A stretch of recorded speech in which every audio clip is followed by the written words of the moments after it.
ஏன்னா இப்போ சமீபமாக பார்த்தீங்கன்னா பங்கு சந்தை பெரிய லெவலில் கீழே இறங்கிடுச்சு. கடந்த 1 மாதம் 1.5 மாதத்தில் பெரிய லெவலில் போன அக்டோபர் மாதம் தான் உச்சத்தில் போனது. அக்டோபர்லேருந்து இன்னைக்கு வரைக்கும் அப்படியே இறங்கினே வந்துடுச்சு.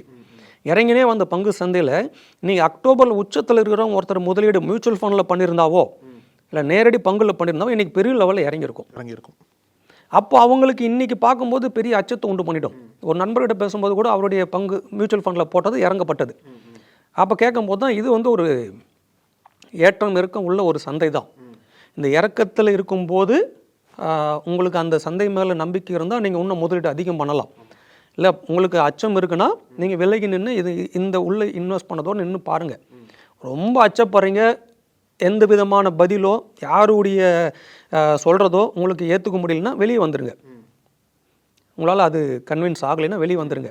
அப்போ இந்த மாதிரி ஒரு துறையில் இருக்கிறதுனால இப்போ பார்த்தீங்கன்னா இப்போ நம்ம அந்த மியூச்சுவல் ஃபண்ட் ஆகட்டும் பங்கு சந்தையாகட்டும் பெரிய லெவலில் இறக்கத்தில் இருந்தாலும் ஒரு 10 மாதம் முன்ன பண்ணவங்களுக்குலாம் இறங்கியிருக்கும்.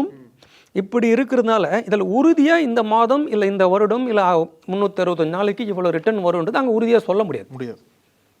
ஆனால் எவ்வளோ இது வரைக்கும் அப்படி கொடுத்துருக்கு, எவ்வளோ கொடுக்கும் அப்படின்றது நம்ம கணிச்சு வச்சிருக்காங்க. ஆமாம், அந்த அனலைஸ் பண்ணுறது எக்ஸ்டர்னல் ஃபேக்டர்ஸ் சேர்த்துக்கணும். நம்ம எதுக்காக திடீர்னு இறங்குது கரெக்ட் அப்படின்ற காரணத்தையும் சேர்த்து அனலைஸ் பண்ணோம் அப்படின்னா நம்ம எவ்வளோ கொடுக்குன்றதை தோராயமாக அஷ்யூம் பண்ண முடியும். அஷ்யூம்ஸில் நம்ம அது நிர்ணயிக்கப்பட்டிருக்காங்க எவ்வளோலாம் கொடுக்கணும்.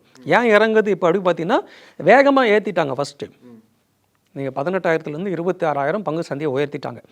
இப்போ மராத்தான் நீங்கள் ஓடுறீங்கன்னா மராத்தான் ஓடும் போதே பார்த்தீங்கன்னா அதோட கோர் பிரின்சிபல் என்னன்னா ஸ்லோ தான். நீ 100 மீட்டர் ஓடுற மாதிரி ஒருத்தன் ஓடிட்டான்னு வச்சுங்க, அப்போ அந்த நிமிடத்துக்கு 100 மீட்டர் ஓடுற மாதிரி ஒருத்தன் அதில் ஒரு 100 பேர் ஓடுறதுல ஒருத்தன் மட்டும் 100 மீட்டர் ஓடுற மாதிரி ஓடிட்டானா அவன் எல்லாரோடையும் ஃப்ரண்ட்டில் இருப்பான். ஆனால் கொஞ்சம் தூரத்தில் போய் நின்றுடுவான்.